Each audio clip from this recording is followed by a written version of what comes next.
53 minutos, estamos de vuelta amigos, seguimos con más noticias, gracias por estar con nosotros. Queremos recibir en este momento, ya está acá a través de la pantalla de Unción Televisión, José Alvear, gerente general de Mediseguros en esta mañana. ¿Cómo le va, José? Qué gusto saludarle, muy buenos días, nos escucha.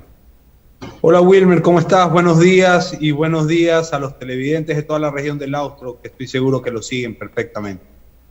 Gracias, José, por acompañarnos en primera hora. Un tema bastante interesante que vamos a dialogar en esta mañana, una posición que por ahí estaba leyendo, de acuerdo a la información pues emitida por ustedes acá en nuestro canal. Realmente es preocupante los costos, los valores y las diferencias son enormes de un tratamiento de COVID en un hospital público a diferencia de un hospital privado. Por allí comparando datos, las diferencias van de $2,000, de $3,000, $10,000. ¿Cómo empezamos la entrevista en esta mañana? ¿Con qué datos, José, por favor? Wilmer, primero comentarle que el dato que usted acaba de decir es real. Las clínicas llegan a cobrar hasta 4 veces más de lo que lo haría un hospital público, de los costos de un hospital público. Pero también comentarle a la ciudadanía de entrada que esto se pudo haber evitado si hubiese habido una gestión a tiempo del gobierno en el sentido de obligar a las clínicas privadas, en el caso exclusivo de COVID por pandemia, a usar el tarifario de costos nacionales para liquidar los gastos que representen pasar por una unidad de cuidados intensivos en una clínica privada. Eso hubiera ahorrado prácticamente en un 75% esas facturas. Yo le doy un ejemplo claro. Por ejemplo, el oxígeno, la terapia respiratoria, la bomba, el ventilador para el oxígeno, el médico que está hecho cargo, residente, más la enfermera de un hospital público, cuesta por día $250. En un hospital, en una clínica privada, cuesta $458. Vea usted la diferencia y lo que hubiésemos podido evitar, generar a las familias ecuatorianas si el gobierno de forma inteligente hubiese obligado vía decreto a las clínicas privadas a usar el tarifario de costos nacional. No se olvide que aquí hay una ley de apoyo humanitario y solidario y no nos olvidemos que todos los ecuatorianos debemos ser solidarios, no solamente una parte, no solamente un sector que, como el mío de las compañías de seguros médicos, que también genera empleo y que genera empleo, 10,000 plazas de empleo directos y que producto de esta negligencia que le acabo de decir, que no solamente ha afectado a las familias ecuatorianas, sino también al sector productivo, muchas compañías están en serios problemas económicos. Entonces, aquí es donde el Estado debe entender que no puede pensar que simplemente con una exitosa campaña de vacunación o el tema de la pandemia. No podemos pensar eso. Aquí hay daños colaterales donde el gobierno actual también debe tomar acción y no hacerse ni de la vista gorda ni de oídos sordos. Definitivamente, José, le estamos escuchando. Vamos a acomodar en segunditos nada más la imagen para nuevamente tenerlo en pantalla. Pero lo que usted dice es bastante cierto. Lamentablemente no hubo, y así es como están las cosas actualmente, no hubo ese plan, no hubo esa tarifa como que unificada y diga lo mismo que se cobra en un hospital público tiene que ser cobrado, porque al final es un sistema de salud pues para todos, tuvo que ser cobrado en el sector privado. Y la gente ahora está endeudada. Como usted ha manifestado el tema de los seguros, por acá leía también la información, están prácticamente en quiebra, a punto de desaparecer. Pero si vamos a las familias, a los que tienen que pagar, tienen deudas de $52,000 hasta, de acuerdo a este análisis, hasta $75,000. Es decir, en 15 días se endeudaron este monto. Y eso es si su familiar supo sobrevivir de la COVID-19. Este es un valor promedio de una vivienda, de acuerdo al estudio. La cosa es terrible. De dónde pagan, a veces no tienen y ahí van las consecuencias. Usted lo ha dicho de forma muy clara. son entre 45.000 y 70.000 dólares lo que sale en una clínica privada pasar por una unidad de cuidados intensivos durante 15 días. Y algo que es indignante es que es el mismo tratamiento en la que cobra 2.500 dólares o en la que cobra hasta 5.000/6.000 dólares. Entonces, ahí hay un abuso y una exageración y un gesto insensible y poco solidario de parte de cierto sector como las clínicas privadas. Justamente, lo que usted acaba de decir... Justamente, José, para ir completando, ese dato le quería consultar. Por ejemplo, aquí dice costos de hospital simple versus UCI privado. ¿Qué es lo que dice? Pago por día $1.000, pago por día de 3.500 a 5.000 dólares. Si esto sumamos, en el hospital público le costaría 15.000 dólares aproximadamente, y en el otro, si sumamos las dos cifras, sería 52.500 hasta 75.000 dólares. ¿Cuál es la diferencia? Es decir, simplemente por el nombre de la clínica, porque dicen ser privados y nada más, porque usted nos ha dicho acá una cosa bastante clara: el tratamiento literalmente es el mismo, no cambia absolutamente nada.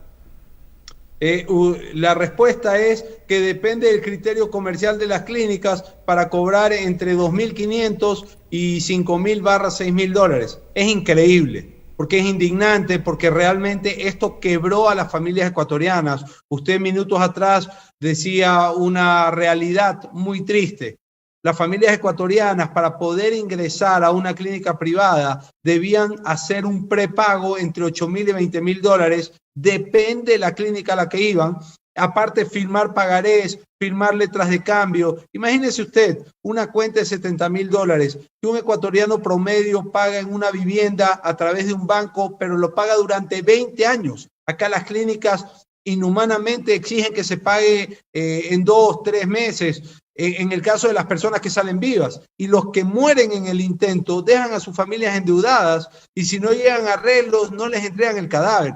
El gobierno no puede hacerse de la vista gorda de esto. Esto pasó, esto está pasando con los poquísimos casos todavía que quedan, y obviamente hay que tomar acción. Ahora, ¿cómo tomar acción? Una medida es que el gobierno obligue a reliquidar toda esta facturación o estas cuentas por pagar o cuentas por cobrar de parte de las clínicas privadas utilizando el tarifario de costo nacional. Entonces, ¿qué vamos a lograr con eso? Que una cuenta que era de 70.000 dólares sea 25.000, 15.000 dólares.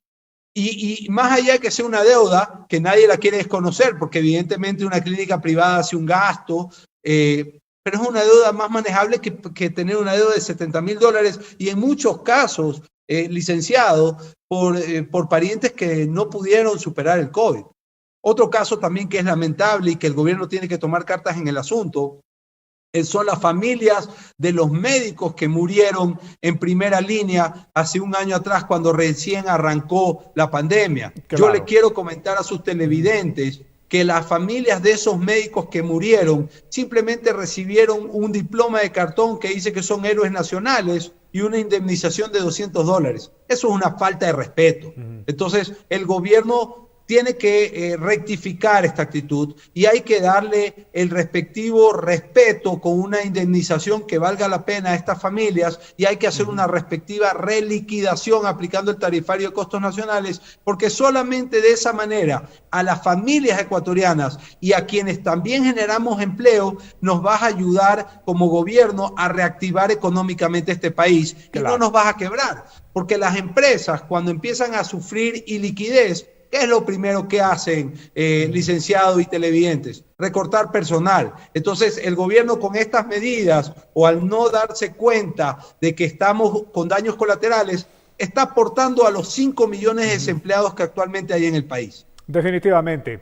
Ahora, tomando como, digamos, desde la base del problema, ¿no? En época de pandemia, literalmente el que fue afectado por COVID-19 o falleció, o la única opción que tenía para de alguna forma seguir un tratamiento era ingresar a una clínica privada, ¿no es cierto? Porque en la época más pues alta de COVID era imposible ingresar a un hospital público. Es decir, tampoco es que las familias, porque muchos dirán, pero ¿para qué se fueron a una clínica privada? ¿No es cierto?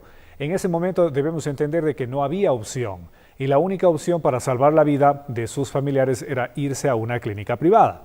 Con estos antecedentes quiero consultarle, ¿usted cree que el gobierno nacional pueda hacerlo considerando de que esa plata ya fue cobrada, las clínicas no van a decir así nomás, sí, tenga el dinero, yo me voy a pues sujetar al plan o a esta ficha, a este rubro de salud pública a nivel nacional? ¿Usted cree que sea posible en algún momento? Sin duda, sería una gran ayuda, pero creo que sería un poco difícil, ¿no? Ok, ¿O no? le doy una respuesta al respecto. Primero, lo que usted dijo claramente, las familias corrieron desesperadas a buscar una clínica privada. ¿Producto de qué? De que el Estado ecuatoriano nos ofrece a los ciudadanos una deficiente plataforma de salud pública, porque la Organización Mundial de la Salud, en protocolos a nivel mundial, determinó cuando arrancó o cuando nos visitó este enemigo inesperado llamado el COVID, que todas las personas debían ir a hospitales públicos. Y los hospitales públicos que representan al Estado eran los encargados de enfrentar esta pandemia. Pero como el Estado tiene una plataforma de salud pública eficiente donde escasea todo, desde las camas, desde el oxígeno, desde los insumos, donde campeaba la corrupción, donde campeaban los sobreprecios hasta de las pruebas rápidas, claro, las familias desesperadas con tal de salvar a sus parientes acudieron a las clínicas privadas. Usted ha dicho algo, es verdad. ¿Qué va a pasar, José? Porque las clínicas difícilmente no van a devolver la plata. Yo estoy de acuerdo con usted, pero también convengamos el siguiente punto. Es muy difícil que un ecuatoriano promedio saque $70.000 del bolsillo y lo pague el día 1. Más que seguro que todas estas familias hicieron planes de pago que todavía se están ejecutando. Yo no creo que todas estas familias hayan pagado los 70.000. Sí, se pueden haber dado casos, pero deben haber casos también de familias que todavía no lo terminaron de pagar. Entonces, en esos casos, mi querido amigo, definitivamente, si entra a actuar el tarifario de costo nacional, se hace una reliquidación y algún dinero se va a poder salvar que va a aportar para poder reactivar este país o que va a aportar para que estas familias no salgan a buscar platas al chulquero o a endeudarse. Yo conozco casos de gente que vendió absolutamente todo para retirar un cadáver. Eso es lamentable. Y de parte de las clínicas privadas es totalmente censurable. Entonces nosotros ya hemos hecho la inquietud, hacer llegar el requerimiento a la Asamblea Nacional, a la Comisión de Salud. Estamos agrupándonos como compañías de seguros, como familias perjudicadas y como representantes de médicos que fallecieron en primera línea para hacer llegar el reclamo y que la Comisión de Salud, presidida por el doctor Marcos Molina, que es un médico guayaquileño, ayude a llegar al Ejecutivo, a hacer público este requerimiento y nos ayude a tomar una solución, porque esto no es de reclamar o de amargarse, esto es de buscar una solución y el gobierno nacional está obligado a dar una solución porque es parte de la reactivación económica. Estamos atentos sin duda y estaremos conversando nuevamente por acá, José, sobre estos temas que sin duda pues preocupan a todos. El endeudamiento por casos COVID-19 en el tratamiento, yo creo que no solamente es en Cuenca, en Quito, en Guayaquil, sino en realidad en absolutamente todas las ciudades y provincias de nuestro país, con costos tan abismales como por ejemplo el derecho de ingreso a un hospital público $50, pero si se va a una clínica, solo el médico $480, el intensivista $216, una enfermera $264, medicinas $300, sumarle absolutamente todo eso solamente para el ingreso, yo creo que ahí está el problema y debe ser, como usted dice, regulado. En el caso de que así sea, desconocemos obviamente del asunto, pues a través de ese tarifario a nivel nacional. Estaremos atentos, José. Una conclusión final, por favor. Muchas gracias, licenciado. Un gran abrazo a mis hermanos de la región del Austro y yo lo voy a tener al tanto para que usted comunique a los hermanos de la región del Austro qué pasos vamos dando y yo soy muy optimista que alguna solución vamos a buscar. Cualquier solución, por más pequeña que sea, suma. Muchas gracias y un gran fin de semana. Igualmente, José, gracias por acompañarnos en primera hora y que bueno, las noticias desde la Asamblea Nacional o los entes a donde se esté presentando este reclamo den una respuesta positiva. José Alvear, gerente general de Mediseguros, dándonos a conocer sobre el impacto económico por cobros excesivos en clínicas privadas a pacientes de COVID-19. Vamos a la pausa. Al volver, también estaremos dialogando con Diego Sánchez, coordinador zonal 6 del ARSA, por allí, alguna aplicación o a través de una aplicación usted puede regular sus servicios de alimentos y bebidas. Ya le contamos cómo.